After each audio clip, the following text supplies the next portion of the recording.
പോവുകയാണ്. ശിരൂരിൽ മരിച്ച അർജുന്റെ പേരിൽ പണപ്പിരിവ് നടത്തിയിട്ടില്ലെന്ന് ആവർത്തിക്കുകയാണ് മനാഫ്. മറിച്ചാണെന്ന് തെളിയിച്ചാൽ കല്ലെറിഞ്ഞു കൊല്ലാമെന്ന് മനാഫ് മാധ്യമങ്ങളോട് പറഞ്ഞു. തിരച്ചിലിൽ ആത്മാർത്ഥമായാണ് കൂടെ നിന്നത്. ഒരു മുതലെടുപ്പും നടത്തിയിട്ടില്ല. യൂട്യൂബ് ചാനൽ തുടങ്ങിയത് മാധ്യമപ്രവർത്തകർക്ക് ഉടൻ വിവരങ്ങൾ എത്തിക്കാനാണെന്നും വിശദീകരിക്കുന്നു. അർജുന്റെ കുടുംബത്തോട് മാപ്പ് പറയുന്നുവെന്നും മനാഫ് പറഞ്ഞു. അതേസമയം സൈബർ അധിക്ഷേപത്തിൽ അർജുന്റെ കുടുംബം കോഴിക്കോട് സിറ്റി പോലീസ് കമ്മീഷണർക്ക് പരാതി നൽകി. വിവരങ്ങളുമായി VS രഞ്ജിത്തും AK അഭിലാഷും തത്സമയം നമുക്കൊപ്പം ചേരുകയാണ്. ആദ്യം രഞ്ജിത്തിലേക്കാണ്. രഞ്ജിത്ത്, വളരെ വിശദമായി മനാഫ് സംസാരിക്കുന്നുണ്ടായിരുന്നു. മനാഫിനൊപ്പം മുബീനും ഉണ്ടായിരുന്നു. ഇന്നലെ പറഞ്ഞ അർജുന്റെ കുടുംബം ഉന്നയിച്ച എല്ലാ പരാതികൾക്കും കൃത്യമായി മാപ്പ് പറഞ്ഞോ? എങ്ങനെയാണ് വിലയിരുത്താനാവുക? ക്ഷമിക്കണം, മനാഫ് മറുപടി പറഞ്ഞോ? എങ്ങനെയാണ് വിലയിരുത്താനാവുക? പിന്നീട് ഈ പ്രശ്നങ്ങൾ ഇവിടെ അവസാനിപ്പിക്കണം എന്ന മട്ടിലാണ് മനാഫും മനാഫിൻ്റെ സഹോദരൻ മുബീനും മനാഫിൻ്റെ കുടുംബവും ഇന്ന് വാർത്താസമ്മേളനം നടത്തിയിട്ടുള്ളതും. അർജുൻ്റെ കുടുംബത്തിന് കൃത്യമായി മറുപടി പറയുക എന്നതിനേക്കാൾ കൂടുതൽ ഇപ്പോൾ സമൂഹ മാധ്യമത്തിലും മാധ്യമങ്ങളിലുമൊക്കെ നടക്കുന്ന ചർച്ചകൾ അവസാനിപ്പിച്ച് ആ കുടുംബം നേരിടുന്ന പ്രതിസന്ധി, കാരണം ഈ വാർത്താ സമ്മേളനത്തിന് ശേഷം ആ കുടുംബത്തിനെതിരെ വലിയ തോതിൽ സൈബർ ആക്രമണം നടക്കുന്നുണ്ട്. പ്രത്യേകിച്ച് അർജുൻ്റെ സഹോദരി ഭർത്താവിനെതിരെയൊക്കെ വലിയ തോതിൽ സൈബർ ആക്രമണം നടക്കുന്നുണ്ട്. അത്തരത്തിൽ സൈബർ ആക്രമണങ്ങളിൽ നിന്ന് ഈ പൊതുസമൂഹം പിന്മാറണം എന്നൊരു അഭ്യർത്ഥനയാണ് മനാഫും മുബീനും പ്രധാനമായിട്ടും മുന്നോട്ട് വെക്കുന്നത്. അതിൻ്റെ കൂടെ ഈ അർജുൻ്റെ കുടുംബം ഉന്നയിച്ച എല്ലാ പരാതികൾക്കും മറുപടി നൽകുന്നുണ്ട്. ഒന്ന് പണപ്പിരിവുമായി ബന്ധപ്പെട്ടാണ്. ഒരു തരത്തിലുമുള്ള പണപ്പിരിവ് അർജുൻ്റെ പേരിൽ നടത്തിയിട്ടില്ല. അങ്ങനെ ഒരു തെറ്റിദ്ധാരണ ഉണ്ടാവാനിടയായ രണ്ട് സാഹചര്യങ്ങൾ മനാഫ് ചൂണ്ടിക്കാണിക്കുന്നുണ്ട്. ഒന്ന്, ഇന്ന് മനാഫ് മുക്കത്ത് പങ്കെടുത്തൊരു പരിപാടി ഉണ്ടായിരുന്നു. ആ പരിപാടിയിലെ സംഘാടകർ മനാഫിന് കൊടുക്കാമെന്നേറ്റ പണം അത് അർജുൻ്റെ മകൻ്റെ പേരിൽ ഡെപ്പോസിറ്റ് ചെയ്യാൻ വേണ്ടി അർജുൻ്റെ മകൻ്റെ അക്കൗണ്ട് നമ്പർ ആവശ്യപ്പെട്ടിരുന്നു. അത് ഈ രീതിയിൽ ആരെങ്കിലും തനിക്ക് സമ്മാനമായി തരുന്ന തുക അത് അർജുൻ്റെ മകന് കൊടുക്കാൻ വേണ്ടിയാണ്.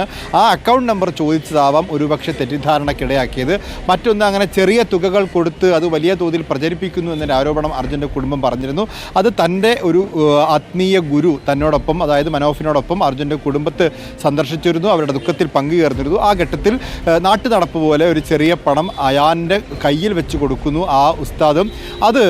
അതാണ് അർജുൻ്റെ കുടുംബം ഒരു വലിയ രീതിയിൽ 2000 രൂപ കൊടുത്ത് അധിക്ഷേപിച്ചു എന്ന രീതിയിൽ പറയുന്നത്. അത് ആ ആത്മീയ ഗുരുവിൻ്റെ അല്ലെങ്കിൽ ഉസ്താദിൻ്റെ ഒരു മാനസികമായ സന്തോഷത്തിനും സംതൃപ്തിക്കും വേണ്ടി കൊടുത്ത തുകയായിരുന്നു എന്നുള്ളതാണ് മനാഫ് മറുപടി പറയുന്നത്. മറ്റൊന്ന്, യൂട്യൂബ് ചാനൽ തുടങ്ങി പബ്ലിസിറ്റി ഉണ്ടാക്കി അല്ലെങ്കിൽ വൈകാരികമായ അന്തരീക്ഷത്തെ മുതലെടുത്തു എന്നുള്ളതായിരുന്നു. ഈ യൂട്യൂബ് ചാനൽ തുടക്കത്തിൽ കഴിഞ്ഞ ദിവസം വരെ 12,000 മാത്രം ഫോളോവേഴ്സ് ഉണ്ടായിരുന്ന ഒരു യൂട്യൂബ് ചാനലാണ്. ആ യൂട്യൂബ് ചാനൽ തുടങ്ങാനിടയായ സാഹചര്യം എന്ന് പറയുന്നത് ഈ ഒന്നാം ഘട്ടത്തിൻ്റെ തിരച്ചിലിന് ശേഷം പല ഘട്ടത്തിലും അവിടെ ഒറ്റയ്ക്കായിരുന്നു.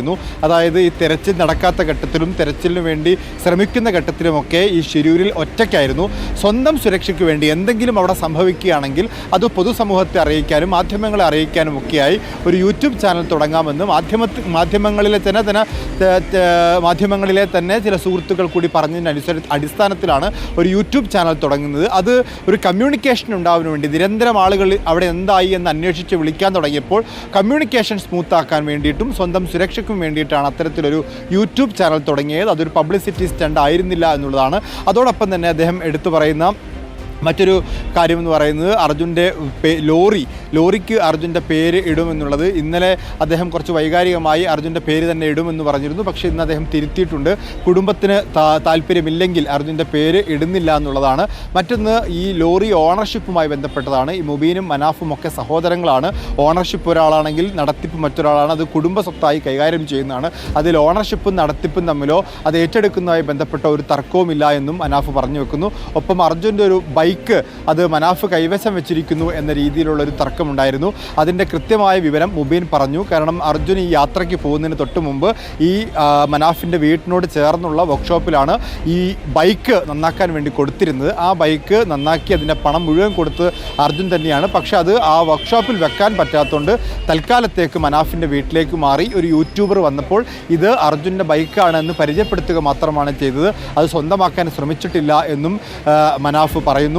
അതോടൊപ്പം ഈ ഈ അർജുൻ്റെ ശമ്പളവുമായി ബന്ധപ്പെട്ട് 75,000 രൂപയാണ് ശമ്പളം എന്നുള്ളത് പറഞ്ഞിരുന്നു. അതിൽ തർക്കം ഉന്നയിച്ചു. പക്ഷേ 75,000-75,000-ത്തിലധികവും കൊടുക്കാറുണ്ട്. അത് ബത്ത എന്ന രീതിയിൽ ഓരോ യാത്രക്കനുസരിച്ച് കൊടുക്കുന്നതാണ്. ചില സമയത്ത് 75,000, ചിലപ്പോൾ അതിൽ കൂടും, ചിലപ്പോൾ അതിൽ കുറയാറുണ്ട് എന്ന രീതിയിലാണ്. അങ്ങനെ കൃത്യമായി അർജുൻ്റെ കുടുംബം ഉന്നയിച്ച എല്ലാ പരാതികൾക്കും മറുപടി മനാഫ് നൽകുന്നുണ്ട്. പക്ഷേ അതിനേക്കാളൊക്കെ ഉപരി മനാഫ് ഉദ്ദേശിച്ചത് ഈ ഒരു തർക്കം, ഈ ഒരു വിവാദം ഇവിടെ വെച്ച് അവസാനിപ്പിക്കണം. അർജുൻ്റെ കുടുംബത്തിനെതിരെ ഉണ്ടാവുന്ന ആക്ഷേപങ്ങൾ, സൈബർ അറ്റാക്കുകൾ, അത് തനിക്കെതിരെ കൂടി ഉണ്ടാവുന്ന ആണ്. അർജുൻ്റെ കുടുംബം തൻ്റെ കൂടി കുടുംബമാണ്. ഈ ഒരു കുടുംബത്തിൻ്റെ ഒരു ബാക്കി ഭാഗം എന്ന രീതിയിലാണ് അർജുൻ്റെ കുടുംബത്തിന് കാണുന്നത്. ഈ 75,000 രൂപ ശമ്പളത്തിൻ്റെ കാര്യം പോലും പറഞ്ഞത് ഇൻഷുറൻസ് തുക കൃത്യമായി കിട്ടാൻ വേണ്ടിയിട്ടാണ് എന്ന രീതിയിൽ കൂടി മനാഫ് പറഞ്ഞു വെക്കുന്നുണ്ട്.